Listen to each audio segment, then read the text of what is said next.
in the lead-in every single week. It sounds better each week. It's that, the music gets better and better. It's better and better. It's now become the official anthem of Tuesday evening, and I love it. Good evening, Ken Harris, J-Dubs, AGH, Greg Martin, and the composer of the theme music here at First Amendment Sports, Mr. E.O. Anderson. Thank you very much. Sir. Well done. Good to see you guys. Anyone who hasn't subscribed yet, please go ahead and throw a subscription button. And if you see or hear anything you like, give us a thumbs up. I'm Ken Meringolo. He's Kevin Ricca. Oh, man, this is going to be such a fun one. I know everyone had a great weekend, enjoying just the future and what it looks like, but curious to see how everyone feels about everything. It's this is a great group to have these discussions with. Thank God it's Tuesday, greatest night of the week, and a welcome to all the good folks at the Tuesday Night League who said that they'd be hanging out with us tonight. We have a great show in store for you because we are going to talk about the draft. Shout out to our main man T. He's not here this evening, but we'll get him live in the next on the next go round. Yep. In 7 days from now. But hopefully we'll see him on the board tonight. All right, so let's just do this. Let's just kick things off. I mean, the last time I left it, the last time I was sitting in this chair, things were a little fuzzy. It was the beginning of the third round. You were in Florida, possibly doing something. I was doing something. You were doing something. I was ready. I was calling people like I was a teenage girl. I did the whoopee. You did the whoopee. It's been 30 years, but I did it. People were on the show. It was one of those where you get reminded of who you talked to and what they said the next day, which is great. But Sir, I kept answering. I want that. You kept answering. Known. Oh, you never didn't answer the bell. Everybody. There was nobody. I didn't go to voicemail for anybody I called. That's the coolest thing. So thank you everybody for that. It was a fun Friday, a franchise shaping Friday night. We'll show what we have going on the class, and that's these guys. There they are. We could talk about our guys on a one-on-one basis. I know Kevin said the same thing I was thinking, which is, I mean, this doesn't have to be this guy's good because he was blah blah blah, and this guy we like because of that. This is the excitement of a brand new GM rebuilding our team with just straight up talent. I think we have a window where we can be unreasonably optimistic about 5th, 6th, and 7th round guys because why wouldn't we?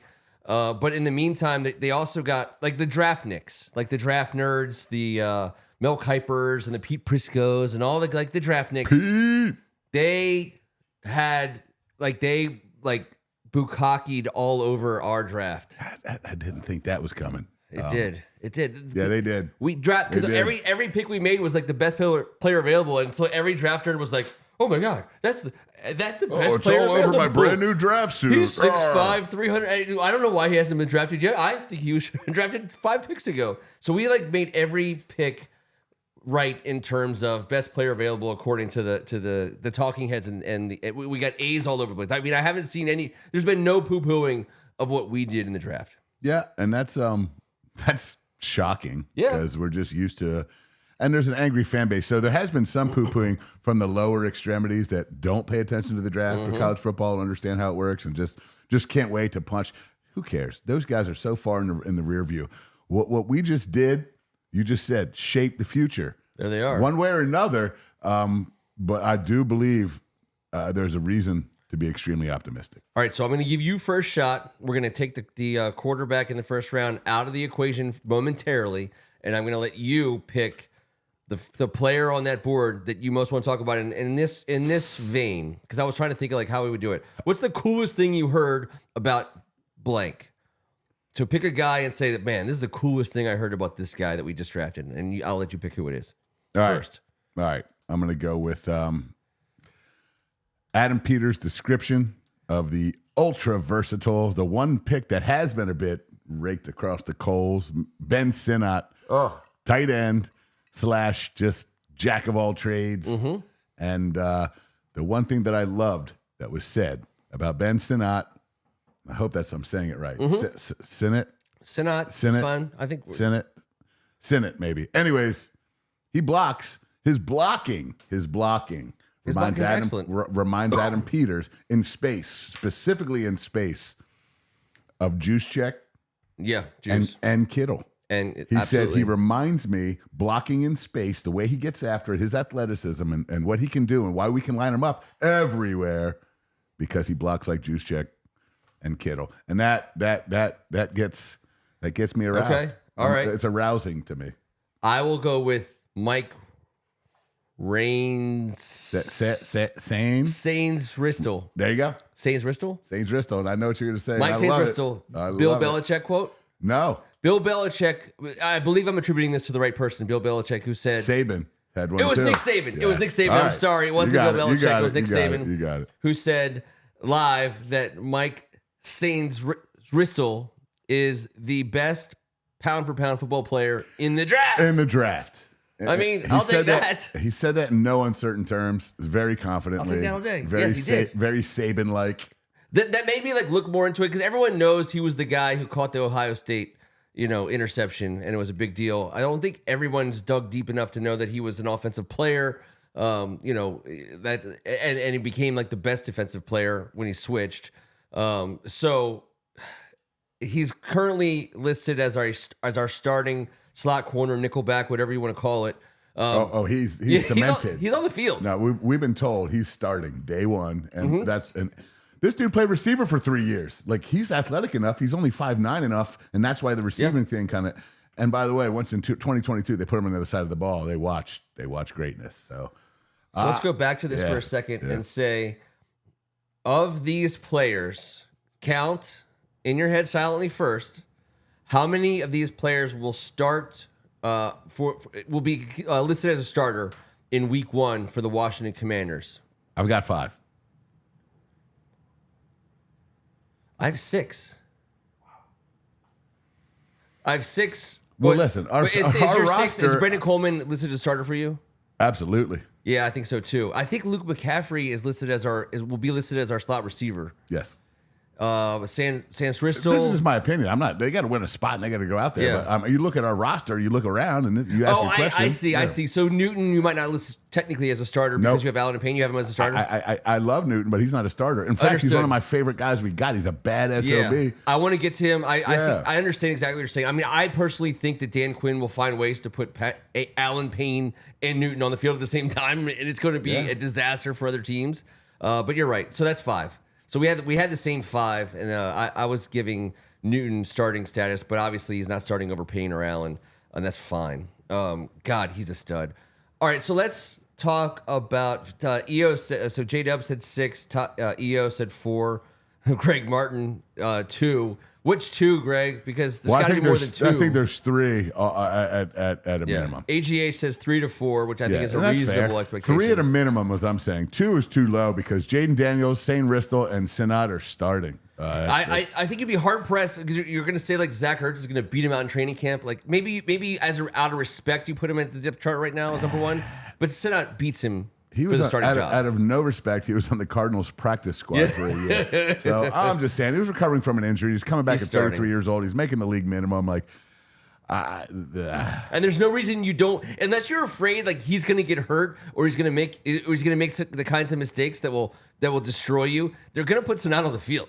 He's the best tight end that wears a Commander's jersey right now. Correct. I love Zach Ertz in his heyday. Zach Ertz is damn near 34, and Zach Ertz was on a practice squad of a shitty team last year and was an afterthought for the entirety of everyone. Hey, man, it ain't Bates. We disagree, Greg. It ain't Bates. We disagree. It's fair. Everyone has their opinion, but I just can't see. I can't see how this guy doesn't start with his roster the way I'm looking at it.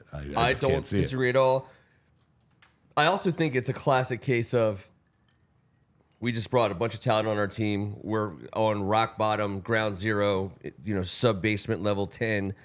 I'm not trying to see what a 34-year-old tight end can give me. I'm trying to see what the guy I just drafted in the 3rd round can give me. Yeah, and again, the 33, 34-year-old guy is going to be a guy that shows he'll be on the field. He's the perfect guy for a young tight end to have. Mm-hmm. That works. And by the way, are we talking day 1? Are we talking the year? I was saying Week 1. Week 1 for I think he wins the job first and foremost. But I also think he's our best option. And at the end of the day, well, then we're getting somebody else at tight end, is what Greg Martin's saying. Because if you're saying that you think Ertz gets the nod over Sinnott or Sanat or however the damn you say it, I don't see that. Yeah, but to each their own, and who knows? Yeah, I would say that you bring a guy like that in. I think the consensus of this group that did the drafting, that rated the players, and is building the foundation of our personnel. I think they made one of their core tenets is stud tight ends from the age 22 to 26, rookie minimum contracts. I don't think there's any you bring a guy like that. They're not trying to develop a tight end. I don't think Eugene Shen and Adam Peters want to develop a tight end. I think they want to draft a guy who can play tight end for them for the next 3 years, 4 years. If you can re-sign him, great. If you can't, get to the next 22-year-old guy. I think that's their strategy on tight ends. And I think Ben Sinnott is fascinating because we were all Jatavian Sanders. And then when they made the Sinnott pick, obviously, again, you had the, all over, he's such a good blocker and H-back and flanker and fullback and running back and this and that. Well, that's why he's going to start, because he can do all that shit.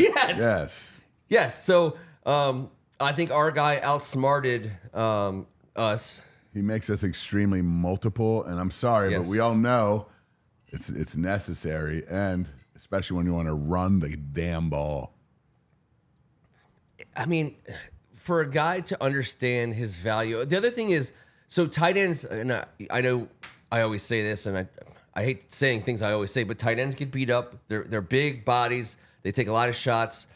They get on when we're running the ball and we're running the ball effectively. They get to hunt linebackers and safeties, and Sinnott is, if you look at his tape, he likes to get his hands on defenders and beat them up. Now, they did such a great job in San Francisco with Mike Shanahan's offense, and they tried to do it here too, and they did with guys like Pierre Garçon and some other guys who were willing to block from the outside. Wide receivers have to block for this offense to work. If you want to run the football. Yes, they have to. We haven't figured that out in years past. Or the guys we drafted haven't figured out how to block. You know what I mean? We're not getting the right guys. But you have to have wide receivers who want to lay a little bit of wood. And Sinnott, you could put Zach Ertz on the field and he's going to do his job, and you could give Sinnott a chance to hunt a linebacker. I mean, I think that's going to be the difference in your run game, efficiency. Especially without a big wide receiver, a guy that. And Lord knows that San Fran is not afraid of running any two tight end sets. So that makes them both a starter, effectively giving Kevin and Ken the nod. AGH, we agree. Luke McCaffrey does probably start. Interesting story. No, you won't be surprised to hear this because I'm a degenerate junkie. I love watching these games. I watched a decent amount of Rice games, but the reason why I always switched to a Rice game on Saturdays was not what you would think. Rice have no idea what we're thinking. Rice had a guy whose only job on the sidelines was to hand out gummy worms. And there was a guy with a gigantic bag of gummy worms, and he would walk around the sidelines handing them out. And it got him on ESPN, it got him on Game of the Day on whatever. And as a result, you end up seeing Luke McCaffrey.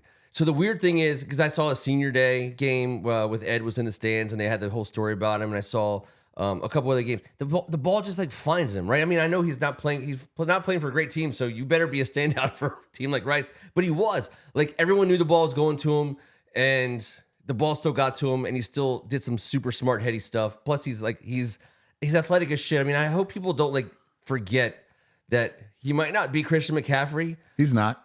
But he is. He's not Ed. He's not Ed either. But he is a football player.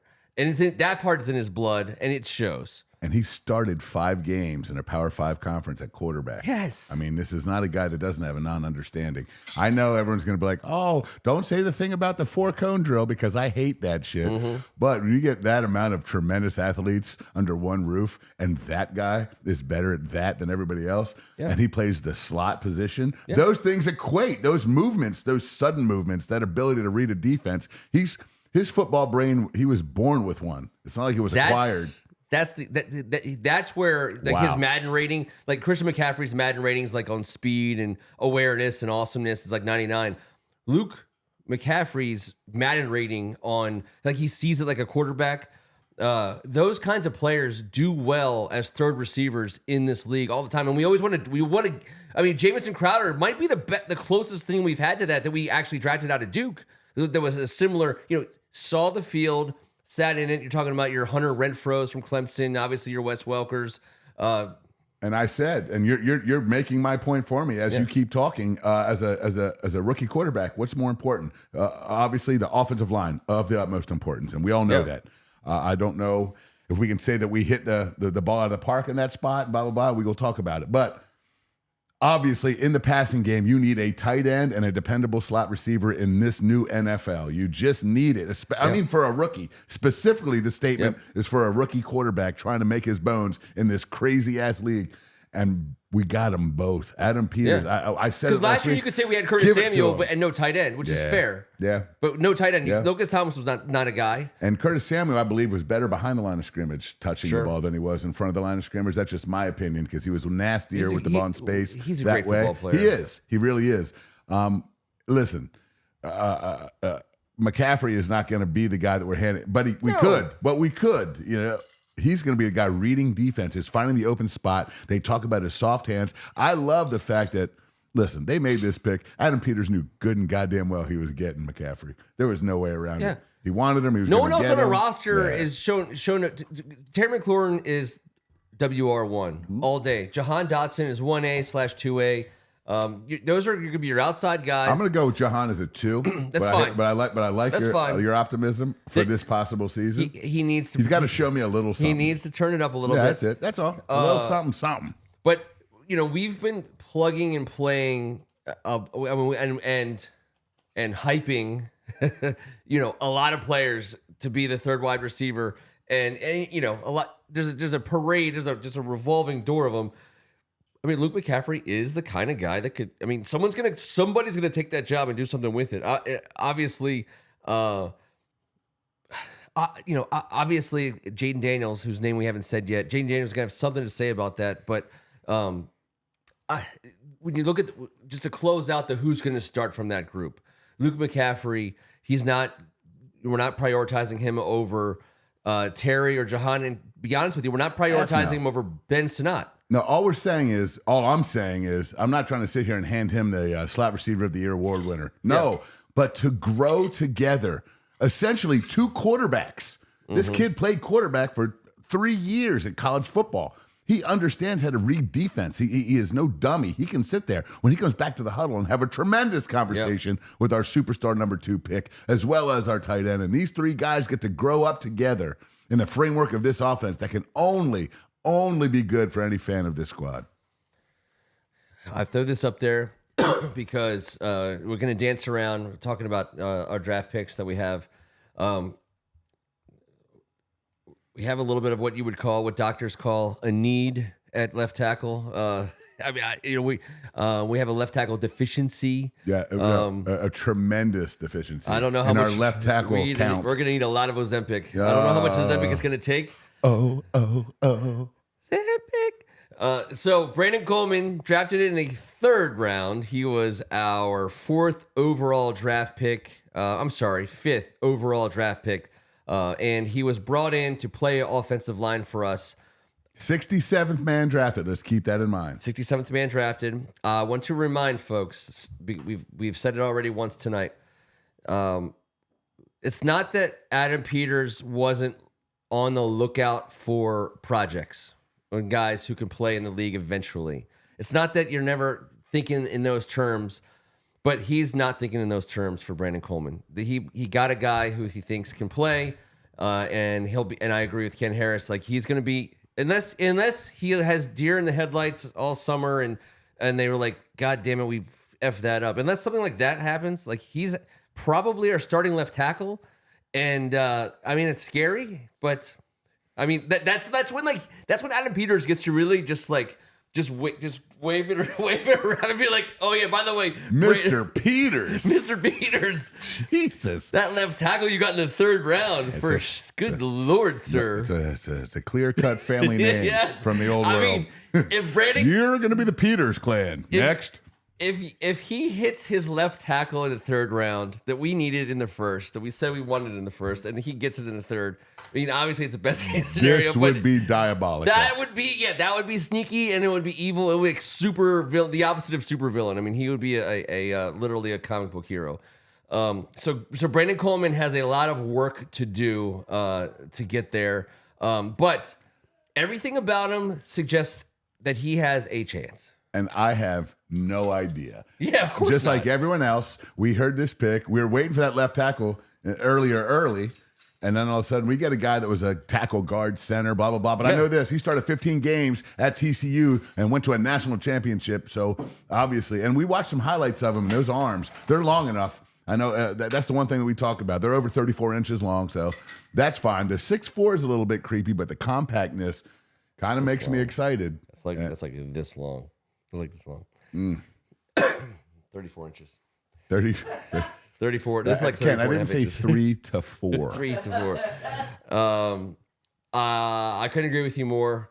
I don't think after doing the whole Biotish Allegretti situation. I mean, I think that I don't think he was looking for a guy who projects in a guard. Now, being honest with ourselves, hey, listen, if they get to August and they're like, friggin' Brandon Coleman is an all-pro guard. Yeah, guess what? He'll play guard. That's fine. But that's not what they want him to play left tackle, and they're going to force the issue, I think. I truly hope it works. I'm very excited to see how. I'm not dumb enough to throw my hat in the ring and say what I think will happen because, to be fair, never heard of this dude for 1 second of all the shit I've done. I've done 1,000 mock drafts.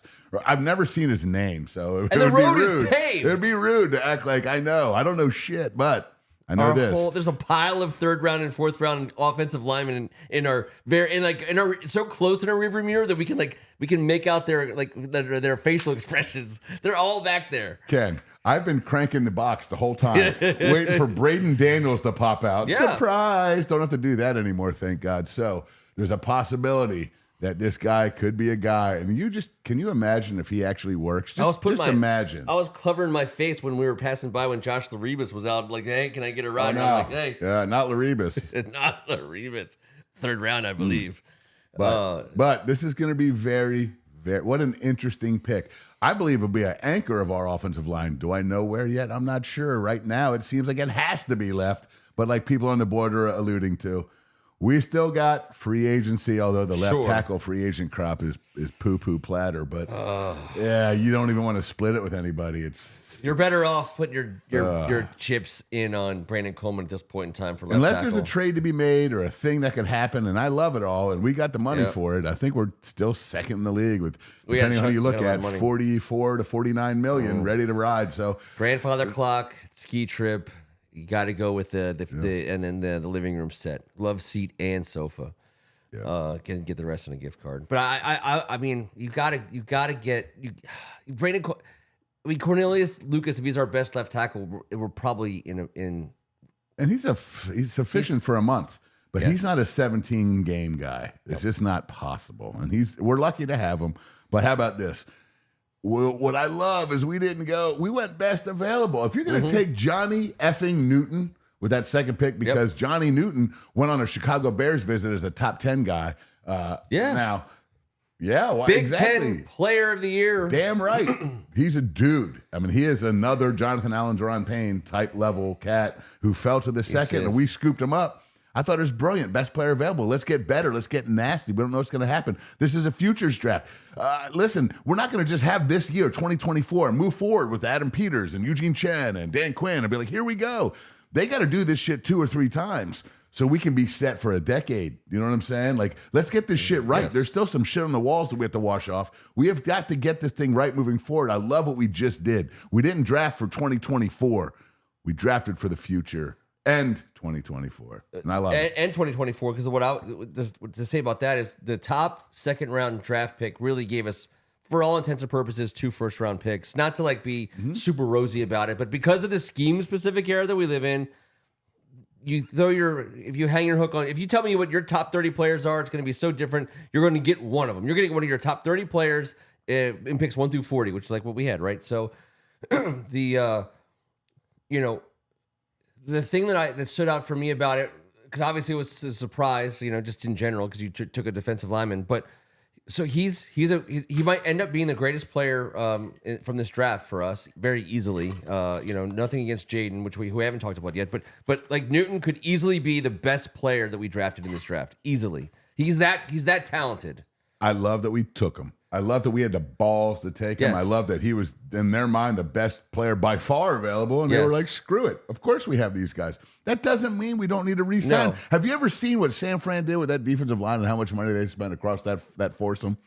They are not afraid to back it up and play them the exact amount of snaps they need to play to be effective. And I love it. You also sign a defensive-minded head coach to a multiple-year contract. This is year one. Obviously, he's inheriting a great situation with Jonathan Allen and Deron Payne, but you're also saying, "Hey, listen, I know what side your bread is buttered on. We're giving you both. You both sides. I do both. We're giving you Payne for 4+ years. We're giving you the best defensive lineman that was available in the bottom half of the first round for the next 5 years." And we're and we'll see what happens with Allen, for example. So I love it. Let's just put him on the screen real fast because he's someone that we hadn't talked about yet. We'll get Brandon off the screen, and not to mention we passed a 40 ounce for a 50 and a 53. I just want that to be noted. Eugene Chen, that was his idea. Had to be right. To be. Go ahead. The coolest part there he is, Jerzon, Johnny Newton. I'm calling him Johnny. Yeah, Johnny Newton. We get him. So you get Sinat and Saint Ristel for the pick. I mean that's huge. And they asked Adam Peters about trading inside the division about the Philadelphia Eagles. I think his answer was very short and to the point. I loved it. He just said, "We'll be fine, right? We'll be fine. Yeah, we'll be fine. We'll be fine." We knew about Cooper DeJean. And listen, I said. Cooper DeJean. Cooper's high school basketball highlight tape is awesome, but I don't want Jason Sehorn as a corner, and he's listed as a safety. I don't. So what? I mean, he is so Philly. They're gonna adore him. You'll never guess why. They love him already. They do. The white boy from Iowa. They're like, oh, bring him to Philly. And he's not even the best corner they drafted. And he's going to be a good player, but. Quinny I Mitchell love Adam Peters' confidence saying, "Yes, I am very aware of trading within, dealing with them within it. I just want 2 more second rounders. I don't give 2 Fs about it. I could care less, which I love. People are going to hang on this forever and blah, blah, blah. They're not getting the big picture. These are the decisions that have to be made right now. When Ben Sinat runs over Cooper DeJean in the open field, I think that'll be a great moment for all of us. A Philly boner for you, sir. Philly boner. Congratulations. Philly boners all around. All right, so we talked a little bit about Johnny Newton. All right, let's do it. Let's get right to it. Top pick of the draft. We didn't talk too much about it on Friday night. We really haven't at all. Listen, immediate reactions are, I think the consensus most talented quarterback after Caleb Williams.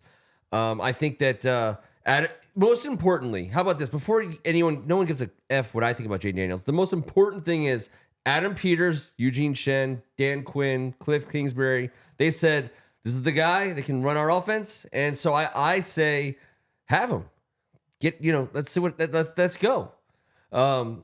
He's exciting. For all the people who are, I guess I just want, I'll come off the screen for a second because I think it's very important, speak to camera one here. Speak to camera one. I'm done getting super crazy, prematurely excited about top. You're not, but you're way, way, way less exuberant. I'm less exuberant. I think he's a good football player. He has a chance to be very impactful in material to our winning potential over the next few years.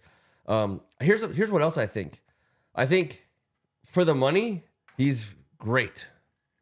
I think, I just think so much about what these guys are up to. And the reason why they didn't trade out at number 2 and move back is because they said, I'm going to have a super studly, athletic 23-year-old, 24-year-old quarterback on a rookie contract for the next 4 years. I'll take that.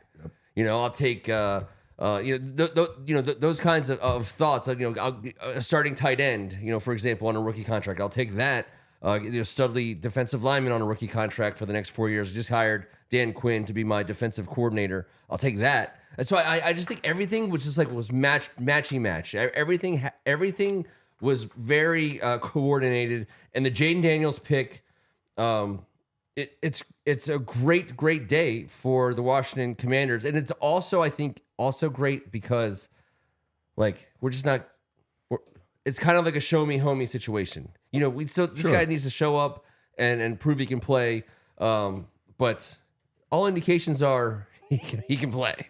So it is the most important human beings to make that choice, but the second most important batch of human beings are right here amongst us. So I would like all of you just to drop it out there. I want a letter grade plus minus system, A through F. On Jaden? Specifically and only the men on this board, our brothers, the brotherhood that we have here on Tuesday night. I just want to know because what's the grade? Listen, that means not against Caleb, but against the other 5 quarterbacks. Just give a grade based on your Commanders fanship on how the drafting Jaden Daniels makes you feel if you were in charge of his report card right now before an NFL snap, not knowing a dang thing. I will say it's always cool to get the Heisman Trophy winner unless you're from Washington, D.C. So that's a strike against it. The number 2 draft pick hasn't worked out tremendously well, but in recent years, that's okay also. This is a whole different ball of wax. It's a whole different everything for us. Yes, he's the Heisman Trophy winner. And yes, the only stat I'll give you is this. The only man in the history of college football to throw for over 12,000 yards and rush for over 3,000 yards. There's only one guy that's ever done that. And I think that's pretty freaking remarkable. And that just says his skill set. And the one thing that T the Boneless, as he was referenced earlier, but my man knows one thing, the one thing we've always agreed upon. We've always hated each other's love of which quarterback. We agreed on this guy for one reason since day one. Accuracy. Yep. Accuracy and accuracy. And he's not afraid to throw it deep. This fan base and the gentlemen on this board will really, really, really be enthused by because we haven't had Mr. Accurate in quite a while. No, I think Kirk Cousins was the last. He was very accurate. Accurate quarterback. The most accurate last quarterback we had. And then prior to that, it might have been Brad Johnson. And it was a long. I mean, RG3 was. Greg Martin, college does mean something. I understand what you're saying, but if college didn't mean anything, no one would go there. And who would we draft? Yeah. You have to be honest. You got to see a guy in a helmet and how he acts. And I know you think the Humpty dance is your chance to do the hump. Oh, do me, baby. I get it. He does look like, what's his alter ego? Not Shock G. Yes, Shock G. The one that puts the satin on your panties. Thank you, I never sir. met a hooker. So we're going to go Shock G, we'd prefer here. But you're right. And you know what? Hey, I'm not going to sit here and say, I think he's going to light this league on fire. But I'm thrilled we got him. By the way, may he rest in peace. I think he died like a year ago. Shock G. He did? Yeah. Are you serious? Yeah. Check me on the board, but pretty sure. Why did Money D not hit me up on freaking Twitter? No, pretty sure Shock G the passed freaky away. deaky? Yeah. The squeaky deaky up and down? As a matter of fact, yes.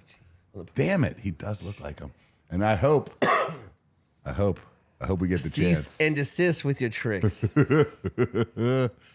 Never forget. Man, try to make sense. 17-year-old make Tupac. a dollar out of 15 17-year-old Tupac got a verse on that, and he turned it out. And yeah, he did. Yeah. And then it was the worst movie I've ever seen in my life. But ADS. I saw ADS Tecmo put up a comment. I thought we were gonna get a Shock G diatribe. All right, hold on. That wasn't. You put a lot of words out there. Trust in Peters. Agree. Hope our coaching can continue his progression in new league. I agree. One mulligan. All right. So NES. What's his mulligan? He gets a mulligan. So any of these guys, I guess, just don't. Well, like Shock G, he is a thinster. He is. Now I know he's wiry, strong, and I do believe he understands he ain't going to run the ball the way he ran the ball at college and take some of the hits he took because he can take those college hits, but this is a whole new hit to the mouth. Yeah. But one thing I know is he's fast as shit and he can run away from some danger and right out of bounds, and that'll be just fine. That would be. I'm not asking him. We're not asking him to go RG3 style and run read option. We might run that 3 times a year. That's not happening. If we hear that that's even a possibility, it will be a fail. I'm just saying it'll be a fail. Well, you got to run stuff and you got to look at stuff. But I know this. it's going to be thrilling to watch an accurate quarterback with this type of athleticism. An accurate quarterback with this type of athleticism. That's it. Yeah. And I'm not saying he's going to be that guy this year, but we're going to get a version of it, and we got him for 5. And if you're not excited about that, then, man. Well, and also, I think the other thing about it is Shakji died in 2021, so it was a little bit longer ago than I Shout out Ken Harris and his Shock G knowledge. It's just I knew it happened. I just didn't know how long ago. It felt like yesterday. So it's still very fresh in my mind. I think that the thing about our offense is that Cliff Kingsbury and Jaden Daniels, I think, mesh well together. I think that's another coordinated thing. And for me, the offensive line was and should be and is. Like, it's the concern of all concerns. And I said, going into the offseason, I wanted 3 new starters, 60% turnover along the offensive line. And if Brandon Coleman starts for us, that's 60%. And, like on one hand, and I said this last week. Well, it doesn't matter. It's already going to be 60 because last year. Cornelius. Yeah, that's true. Well, he didn't start for us. I know. He spot started, but no, our starter last year is no longer here. That's right. Charles Leno. And he's gone. Yeah, I mean, he was a very average, nice guy. He was extremely nice and average on the field. And, that doesn't cut it around here anymore. Sorry. Nope. But thank you for your service. Thank you for your service. So I don't like talking about Jaden Daniels being a mobile quarterback because he can mask offensive line issues, because I don't like planning to mask. I don't want my April 30th plan to be like masking offensive line issues. Yeah, sure, we want to talk about that in September or whatever, but like, let's not talk about that now. Let's see what do we look for a big receiver, big size receiver? Yes. So Jaden Daniels threw a good deep ball, and he was throwing some studs in Neighbors and Brian Thomas Jr. specifically. Two badass. They got steps on cornerbacks, and they caught contested balls. On one hand, I love that Jaden Daniels has shown a propensity to launch it and put the trust in his receivers for that. And I think that, but if we don't have a size guy, like, I think that hurts him his rookie year. All right, so here's our analytics department. Sanat, by the way, is a size guy. You're damn right he is. And we know this, and we're going to get to that, and we're going to get into these bigger guys, these bigger catch radiuses with actual ballers, not guys that are just tall. We've heard that term, catch radius, forever. Terry McLaurin has the best catch radius in this franchise in the last 5 years, and he barely is 6 foot. So it's a term that gets thrown around willy-nilly, but we do need a guy in specifics. Like, we just signed a running back, and someone can help me, from USC today. He played for obviously Kingsbury, and when he was an analyst there. And this dude specifically, he has no wiggle. His 40 times stinks, but they have handed him the ball in short. He had 12 touchdowns. Not one was over 10 yards. I think he is a short yardage specialist. And if you're analyzing, Michael Wiley, is that the USC Austin running Jones? back? Austin Jones, I believe, from USC running back. And he is specifically their short yard. Why not have a guy in the roster that can get you 1 yard with his everything? Like, how many teams have the great O-line and then they hand it to a back that's not a short yardage guy? And how demoralizing is it? So the analytics have been covered. And the article I read today on this cat was, he's going to be around. We're going to keep him on a practice squad. He's going to be a short yardage punisher. And you know what? That's a very important thing for a young offensive line to have. And stuff like that's going to happen. I really, really, really want a size guy. A size guy. All right. Just not thick.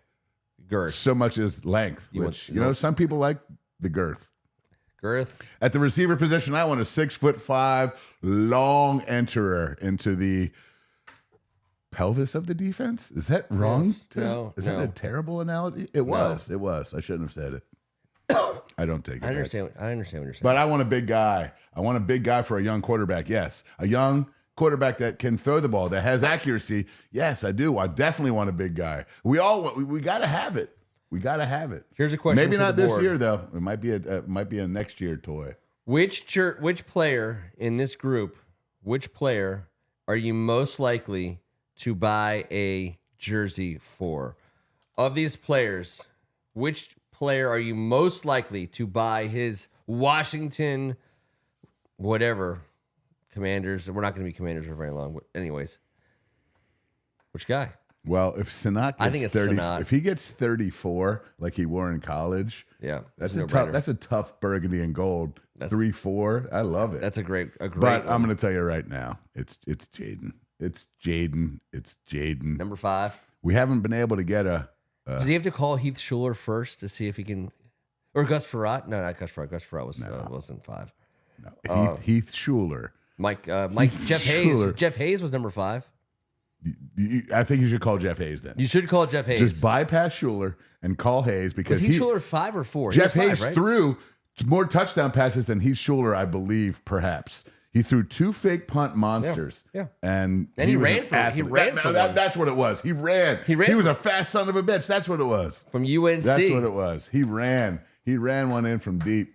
Who else? Is there anyone else that's been number 5 that we need to check in on? Jaden's the only one that's got 5 on it that actually matters, I believe. Yeah. At least in recent history. All right. So Reds. And by the way, I agree with Greg Martin on this. Okay. Don't buy the jersey until give it at least 3. How about a Pro Bowl? How about 1 Pro Bowl appearance earns? Is that fair? Is a Pro Bowl appearance? Are we just going division title here before we? If we win the division, you can get it. You can get his. I get it. I think there should be rules like this, and I will abide by them.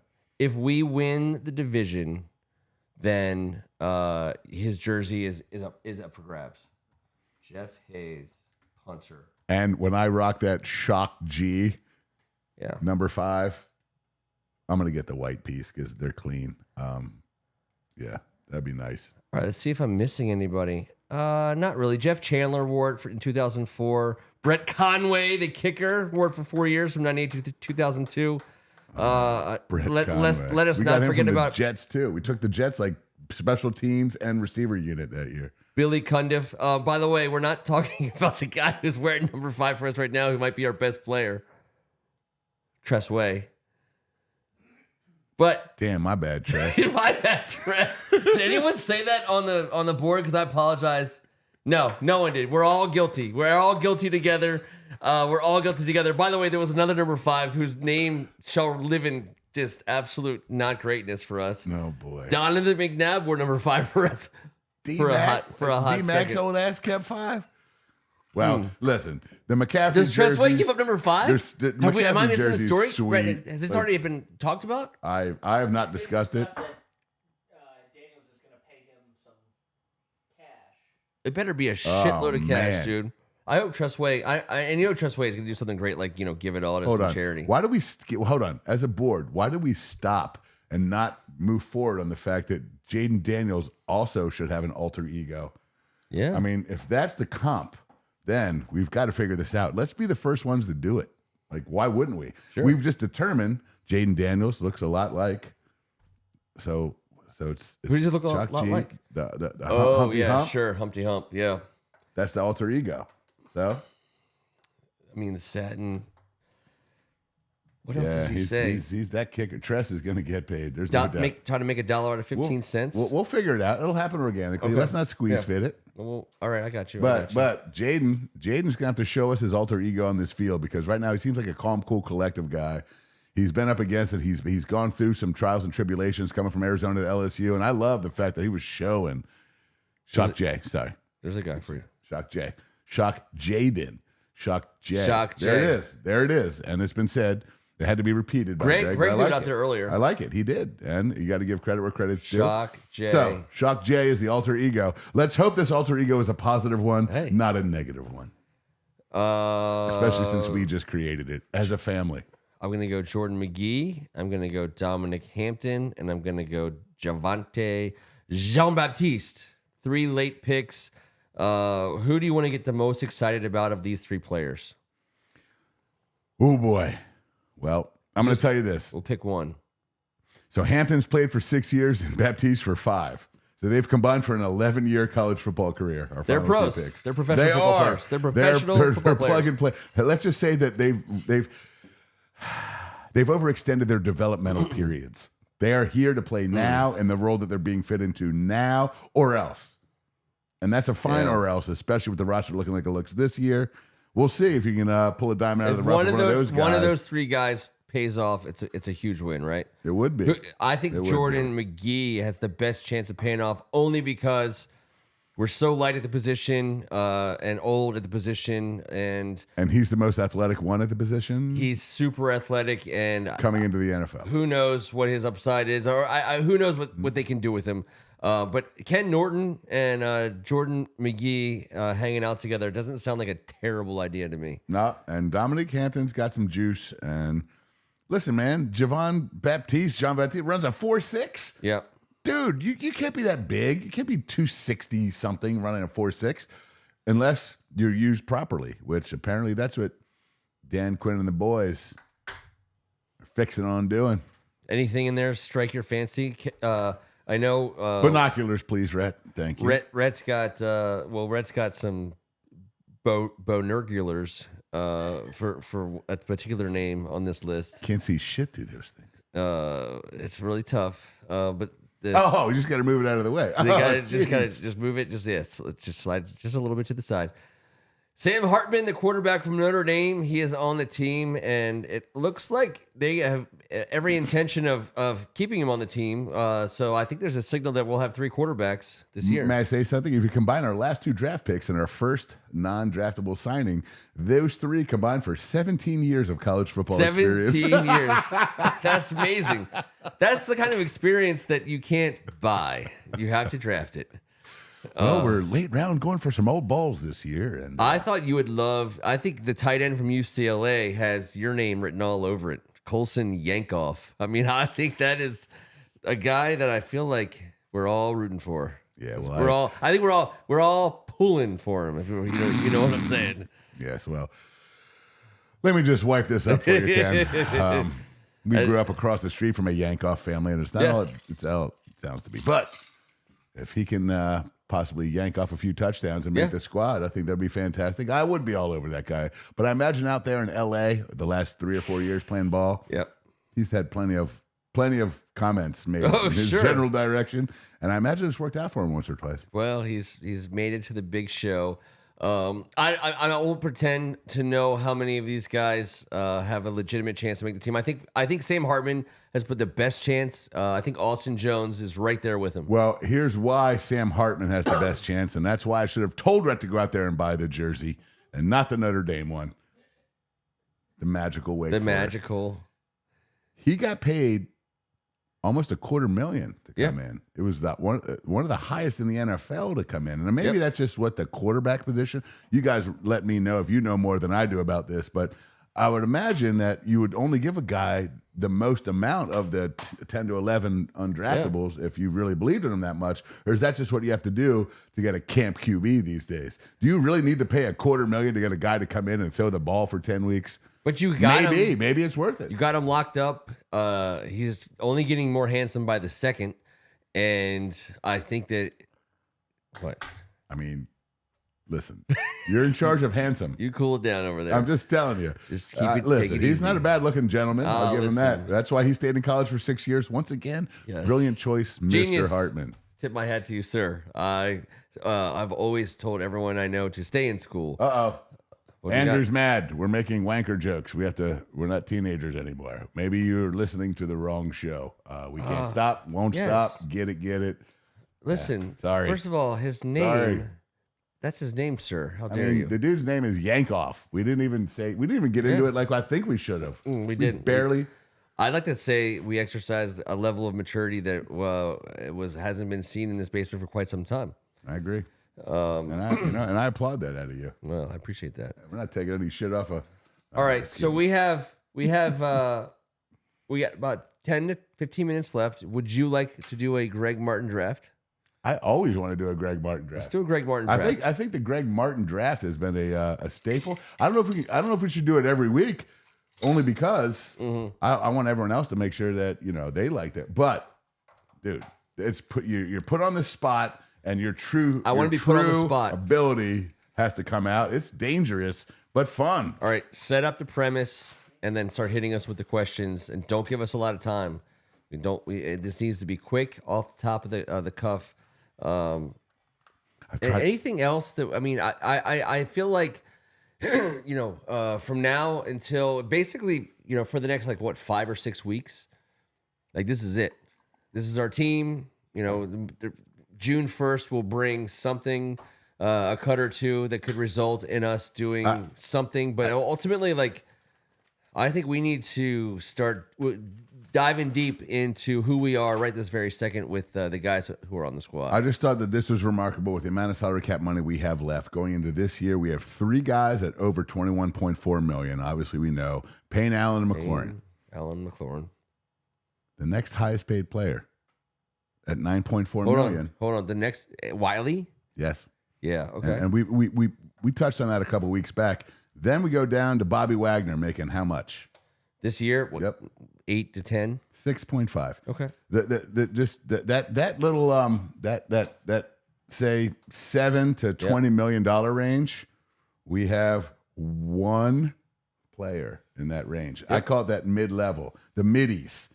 And we all know the middies. They served a purpose back in the day, but they gone too. But we need some middies, and I think that's part of the future. But just to have 3 superstar cornerstones, you need 1 more cornerstone. But that's what we're going to start doing is finding who to give these mid-grade money to, because the lowest from 11 to 20 in the pay grade, we have 10 guys making 3.4 to 3.9 million, which is remarkable to me. The control, the restraint we've used to rebuild a franchise. We're not doing it in 1 year, guys, but I do believe 2 years is viable. That 2-year window, that's fair. It's unfair to say, get in here, Peters, Chen, and Quinn, and let's fix it right away. We can become respectable with it this year, but everything I'm looking at just gives me this huge feeling about signing some of these guys that actually proved it this year and moving everyone else's ass on down the road. So now that we've said that, bringing in some more talent next year. Yeah, and the middies are good in the NFL. That's a good pay grade. You got to pay through the nose for top quality. Yeah, we know that, and we might have 1 more of those up our sleeve. But that gives us another 20-some million to work with in the future. This is all so exciting to talk about having money to spend and a competitive ass. Too deep. So check that Too Deep out. I think it looks as competitive as anything we've put forward in the last decade. All right, Kevin, you're casting a live-action Simpsons movie. A live-action Simpsons movie. Simpsons? Pick which actor/actress best fits each role, not the people that actually do their voices, if you know who those are. Oh, God, this is number 1 is Homer Simpson. This is going to be a tough one. So, Homer Simpson. I still know. All right, I'm going to throw out Kevin James. That's a good one. Kevin James would be my Homer Simpson. I'm going to go old school and go, I'm going to go Dan from Roseanne. I'm going John Goodman. John Goodman. Yeah. No one loses there. All right, throw out number 2. Who's number 2? We can start to think about who this is going to be. I'm guessing number 2 is going to be Marge. And you get to go, hold on. Greg would like to go last, and I like that. A little. Yep, that's true. Simpson. As I'm looking at this, this is ridiculous. Someone just gave the Meringolo. Can I show it? Yeah, of course. Someone this is rigged. I love it. It seems like that was a gift from Megan a year and a half ago. This is what I'm looking directly at. I will let you present. There we go.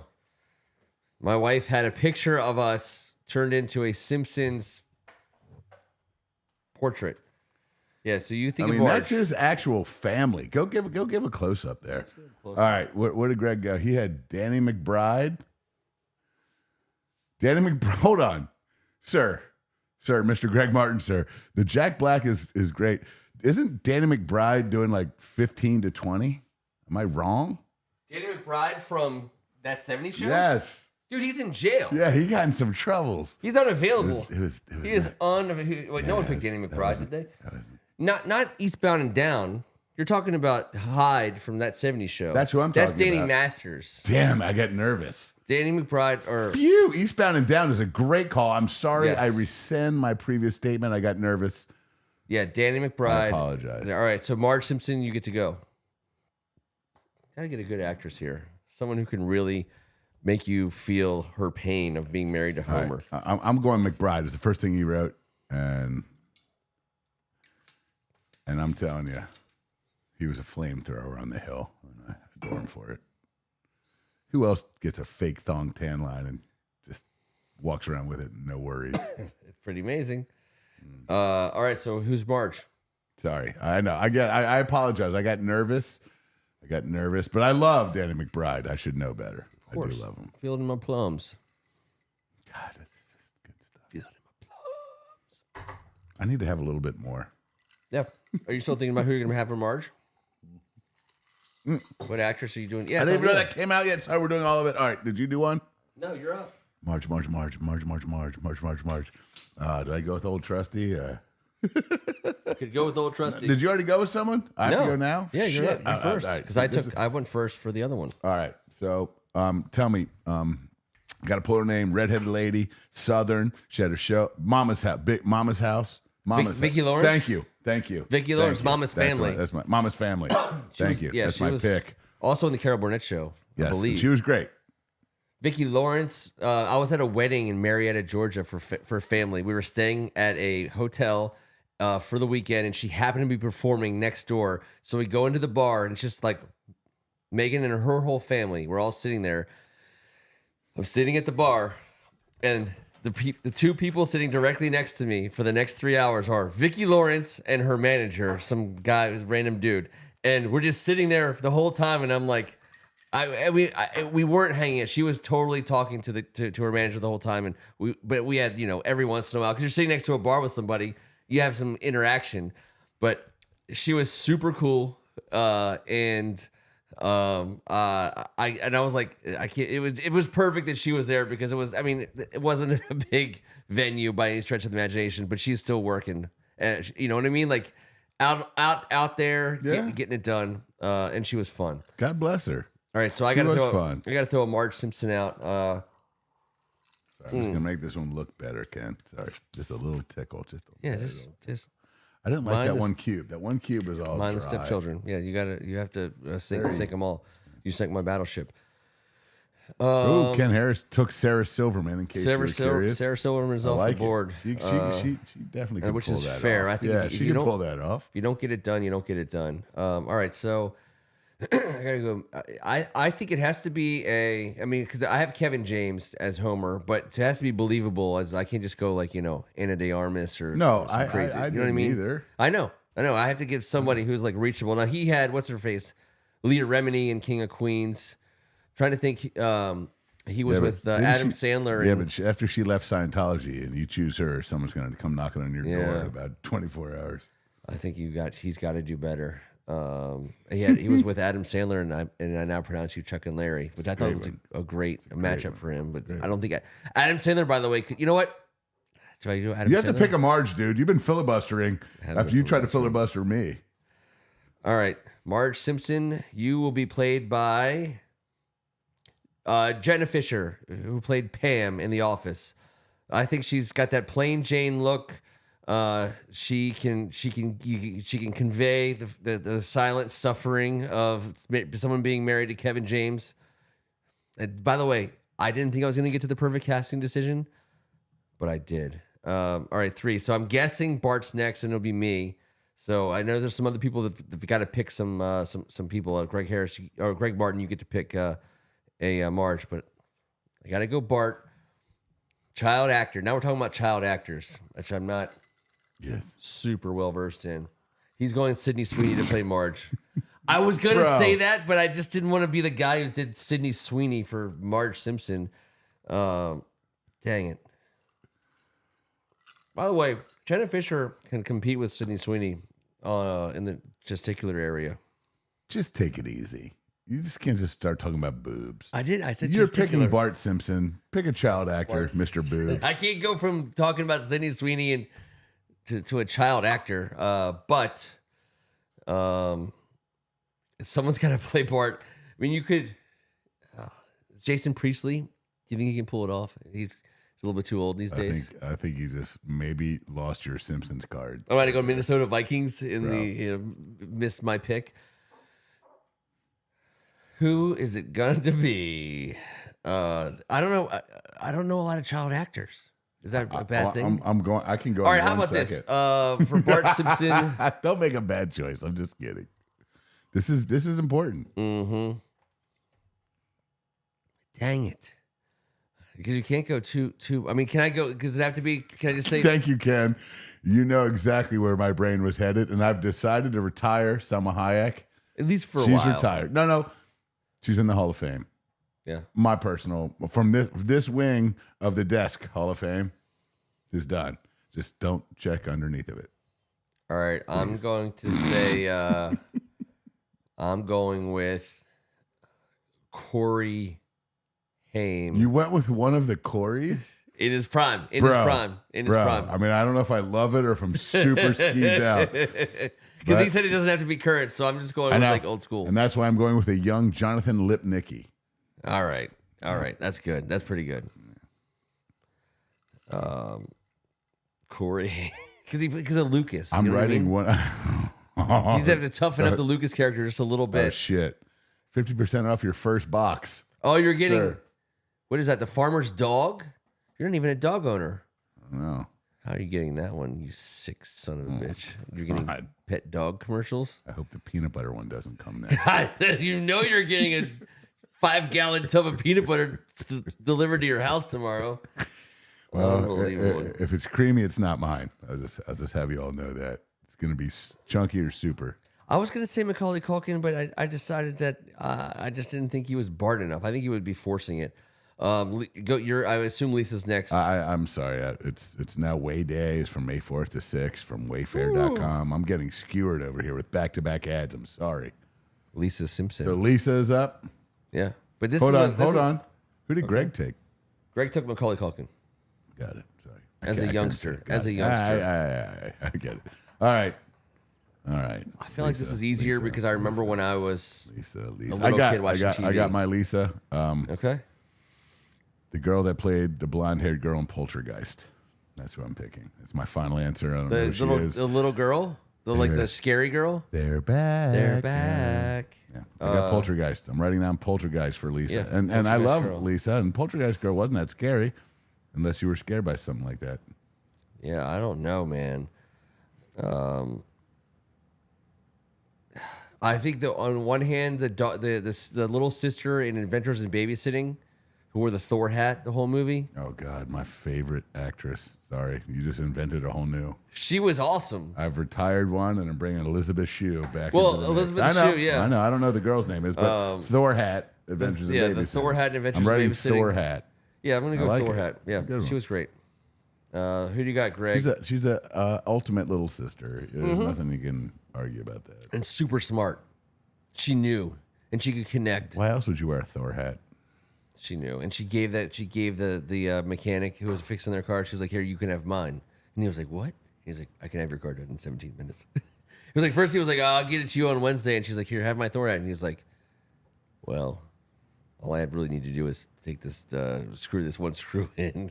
Yeah, I'll have it for you right now." Yeah. Young Mayim Bialik. I wanted to be known. I should have gone with Punky Brewster. Just a wig away from a dominant Lisa Simpson. Greg went with Blossom. Yeah, I know. It's not bad. I get it. I wish I went Punky.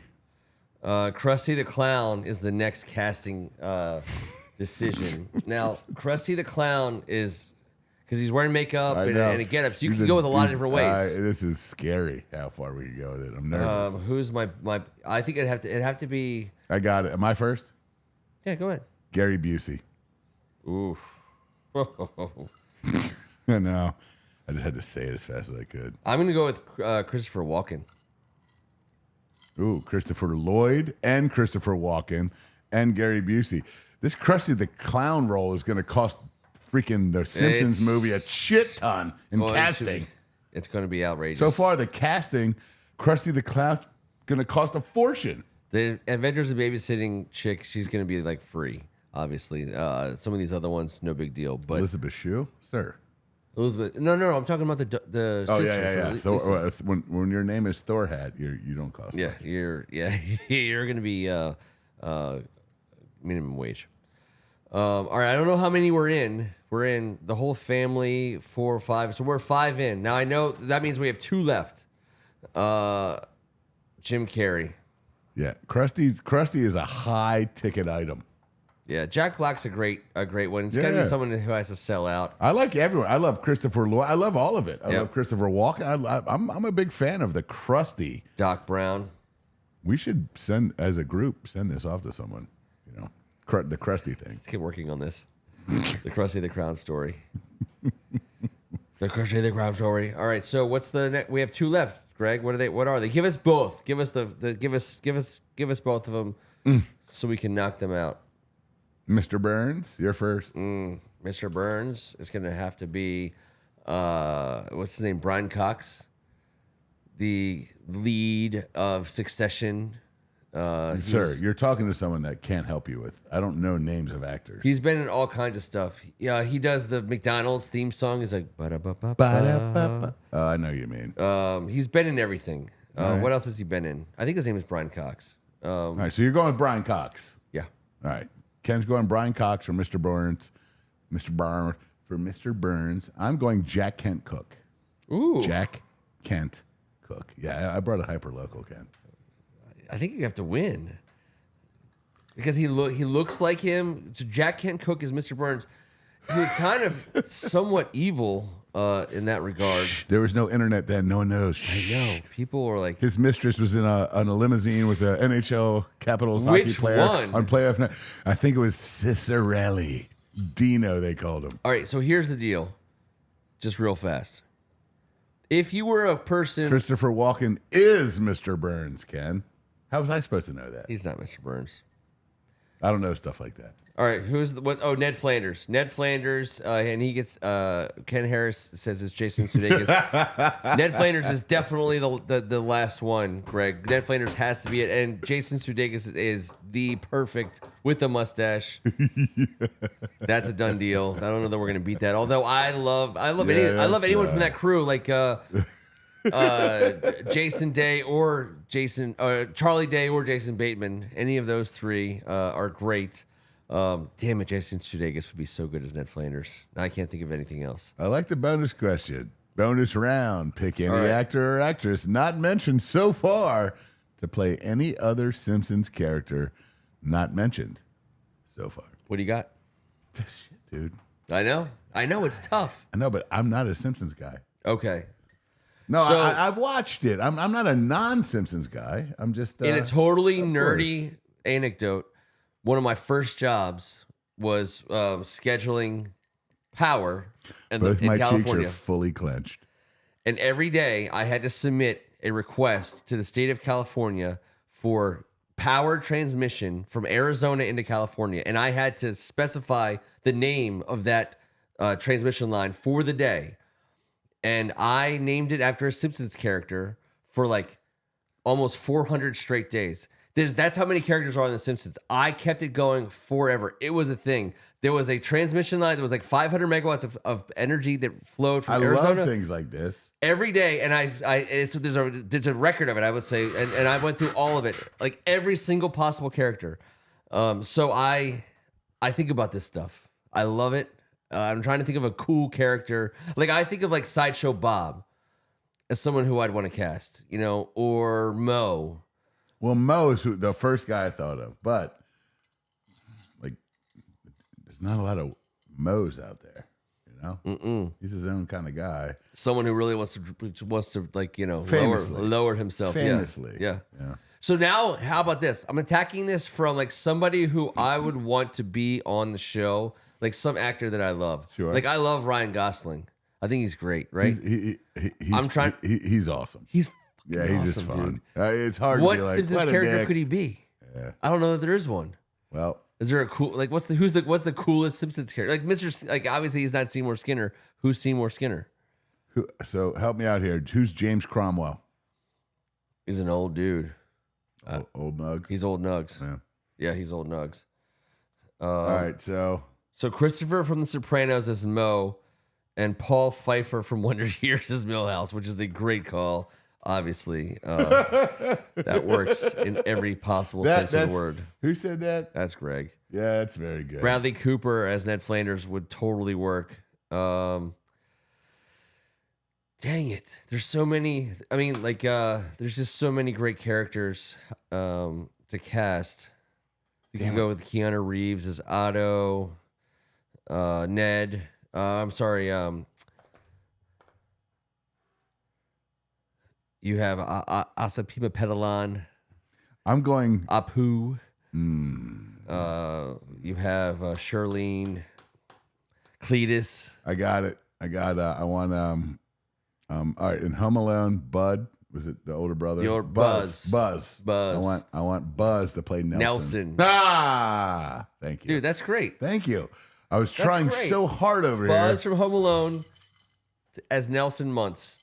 That's fantastic. I was trying to think of an Otto also, Greg Martin, but Sean Penn pretty much. Sean Penn was so, I mean, how good is Sean Penn, for God's sake? Smithers. Psychopath. Sean Penn was a psychopath who I was like, I love this guy. I love this guy. I don't even know why. Yeah. He's got like a broken nose. He's like he's like the ugliest guy with the hottest women. He just was the greatest. What a stud. Like, I think Ryan Gosling could play Dr. Nick Riviera. I think he could pull it off. It would be hilarious. I think he could be Duffman. How about Ryan Gosling as Duffman? There you go. There you go. I'm in. I'm done. Right. Duffman is Ryan Gosling. Hey, listen, everybody. We appreciate you guys hanging out with us. If you haven't done so already, subscribe to First Amendment Sports. Throw a thumbs up our way if you enjoyed even just a small moment or two. Thank you so much for hanging out with us. To everybody who hung out with us on Friday, Rhett, Alan, Derek, you had $2 Rob was in the house. On the phone, Kevin Ricca, Joe Meringolo, Lance Hayden, Greg Martin, Ken Harris, E.O. Anderson, Tim Strachan. Everybody answered the call. Nobody let it go to voicemail. We had a fun Friday night. That's a beautiful thing. When Ken told me that everyone answered the call, what else is there, man? I wasn't going to risk that. Wasn't going to risk that. Uncle Phil is Bleeding Gums Murphy is a great call. Greg Martin, obviously. Judd Nelson in Breakfast Club as Nelson. I'm still going to give it to Kevin. I think Buzz is going to rock. Well, that. He had to, well. We're coming back in 7 days. Guys. Now we have a good stretch here in May where it's not going to be as much going on, but I think we have some cool ideas and we're going to have some fun. I would love to incorporate some of you guys into some of the shows coming up. So unless you do not want to be called on an upcoming show, maybe just reach out. But if you're on the board, I'm hitting you up. Principal Skinner, Eugene Levy, great call, Ken Harris. Great call. This is a fun game. I didn't know I had the Simpsons knowledge, but you know what? You could do this. Yeah. With the Simpsons. You can't. Well, first of all, you can do that. This has been a ton of fun, Greg. Thanks, man. We'll see you guys in 7 days. He's Kevin Ricca. And the schedule is coming out, and we do have a team that we have to talk about that we love dearly, and it's always awesome doing it with this squad. Yes, sir. Yes, sir. May 9th or May 16th, someone said. I don't know what one's going to be, but either way, it's going to, like, one game at a time is going to leak out. If it's the 9th, nah, we don't have it in us for next week, but we can get excited about it. We're going to get excited about it. I'm Ken Meringolo. Thank God it's Tuesday. On behalf of Tim Strachan, we'll see you in 7 days. We are still live. Chris Farley as Chief Wiggum. By the way, Chief Wiggum was on my mind. I was trying to think of someone who played. John Goodman would make a great Chief Wiggum. Yeah.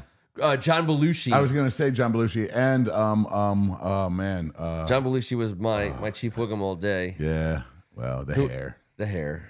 Yeah. David Spade would make a great so Sideshow Bob's brother, what was his name? Nielsen. It was like Neil. It was something like that. Sideshow Bob had a brother played by his brother from the show Frasier, David Hyde Pierce, and his name was like, I don't know, it was like Niels or something. I know. Greg Martin. I couldn't possibly tell you that. Yeah, but David Spade would make a great character of that. I know Greg Martin knows his name. Barney. Who's Barney? Dang it. Who plays a great drunk on TV? Who's the best? What about going back to Andy Griffith? I was going to say, if you're going to say Barney, we got to go Barney Fife and decide who was in jail. What was his name? Otis. It was freaking Otis. Otis. Yeah, it's Otis all day. Otis, baby. All right. Otis. He's going to love us.